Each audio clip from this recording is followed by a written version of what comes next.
लखनऊ में उत्तर प्रदेश के मुख्यमंत्री योगी आदित्यनाथ ने यूपी पुलिस को सशक्त बनाने का अभियान जारी किया। यह इसलिए ताकि सूबे की कानून व्यवस्था चुस्त और दुरुस्त रखी जा सके। फिलहाल यूपी में 60 से ज्यादा सिपाहियों की भर्ती के बाद यूपी पुलिस दूरसंचार विभाग के लिए चयनित 1494 युवाओं को सीएम योगी ने इंदिरा गांधी प्रतिष्ठान में नियुक्ति पत्र बांटे हैं। इस दौरान सीएम योगी आदित्यनाथ ने पुलिस भर्ती की तैयारी करने वाले युवाओं को लेकर खुशखबरी भी दी है।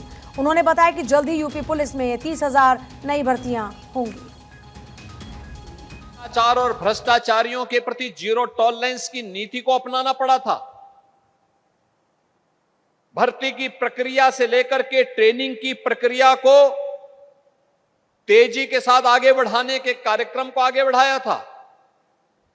और आज मैं कह सकता हूं कि अकेले उत्तर प्रदेश पुलिस बल देश के अंदर एकमात्र पुलिस बल हो सकता है, सिविल पुलिस का ऐसा बल हो सकता है जिसने 2,17,500 से अधिक कार्मिकों की भर्ती की प्रक्रिया को निष्पक्ष संपन्न कराने में सफलता प्राप्त की है।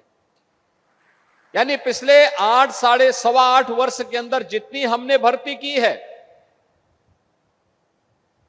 बहुत सारे राज्यों में तो उसका 1/4 भी पूरा पुलिस बल नहीं है, जितना हमने मात्र 8 वर्ष में ही संपन्न कर दिया है। और अभी तो उत्तर प्रदेश पुलिस बल में 30,000 और पुलिस भर्ती की प्रक्रिया के कार्यक्रम को आगे बढ़ाने के लिए युद्ध स्तर पर कार्रवाई आगे बढ़ी प्रारंभ हुई है। यानी बिना रुके, बिना डिगे, बिना थके, बिना झुके निष्पक्ष और पारदर्शी भर्ती की प्रक्रिया होगी। देश की सुरक्षा के लिए जो समर्पित भाव के साथ कार्य कर रहे हैं, आपने देखा होगा हमारी सरकार ने तय किया अग्निवीर जो देश की सीमाओं की सुरक्षा कर रहे हैं, उन अग्निवीरों को अगले वर्ष से वे कुछ सेवा का हिस्सा रहेंगे, कुछ लोग वापस आएंगे। उत्तर प्रदेश पुलिस ने पहले से तय कर रखा है 20% उन्हें हॉरिजॉन्टल रिजर्वेशन की व्यवस्था हम उत्तर प्रदेश पुलिस बल में देने जा रहे हैं। ये 20% रिजर्वेशन इसलिए क्योंकि ट्रेन्ड मैन पावर हमें प्राप्त होगा और हर एक क्षेत्र में जो जिस क्षेत्र में जाना चाहेगा हम उसको लेंगे, क्योंकि ये युवा ऊर्जा है, जिस युवा ऊर्जा के बल पर ही हम एक विकसित भारत की परिकल्पना को और एक समर्थ उत्तर प्रदेश के संकल्प को आगे बढ़ा सकते हैं। और यही प्रधानमंत्री जी का विजन है। इतना ही नहीं, सीएम योगी आदित्यनाथ ने अखिलेश यादव सरकार पर निशाना साधा। कहा समाजवादी सरकार में भाई भतीजावाद चलता था, लेकिन हमारी सरकार में पूरी पारदर्शिता के साथ युवाओं को मौका मिल रहा है। समाजवादी सरकार में पूरा प्रदेश दंगों की चपेट में था। अयोध्या, काशी जैसे धार्मिक स्थलों पर भी आतंकी हमले हुआ करते थे। भाई भतीजेवाद और परिवारवाद के बोलबाले ने न्यायालय को भर्ती की प्रक्रिया में हस्तक्षेप करने का अवसर दिया था और प्रदेश के नौजवानों के सामने पहचान का संकट आ खड़ा हुआ था।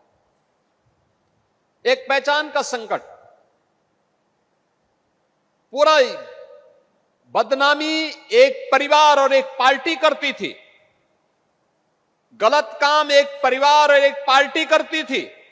खामियाजा उस समय की 20 करोड़ की आबादी को भुगतना पड़ता था जब उसके सामने पहचान का संकट खड़ा होता था। और इसी अराजकता, गुंडागिर्दी, लंबे कर्फ्यू के दौर से गुजर रहे उत्तर प्रदेश में प्रधानमंत्री मोदी जी के आह्वान पर 2017 में जब हमारी सरकार आती है तो हम लोगों ने भर्ती की इस प्रक्रिया को ईमानदारी पूर्वक करने के लिए इस बोर्ड की सुदृढ़ीकरण के कार्यक्रम को आगे बढ़ाया और तय किया कि भर्ती की प्रक्रिया पूरी ईमानदारी के साथ होनी चाहिए। प्रदेश के अंदर अराजकता, दंगों के उस दौर में लगातार आतंकी घटनाओं ने भी अंजाम देना प्रारंभ किया। अनेक घटनाएं प्रारंभ हुई। अयोध्या में श्री राम जन्मभूमि पर आतंकी हमला हो, काशी में संकट मोचन मंदिर, काशी की कचहरी, अयोध्या की कचहरी हो या लखनऊ की कचहरी, विस्फोट लगातार होते थे। सीआरपीएफ कैंप रामपुर पर आतंकी हमला, ये उसी दौर की बात है जब निष्पक्ष भर्ती की प्रक्रिया को पिछली सरकारों ने अपनी राजनीतिक स्वार्थों के लिए बाधित किया था।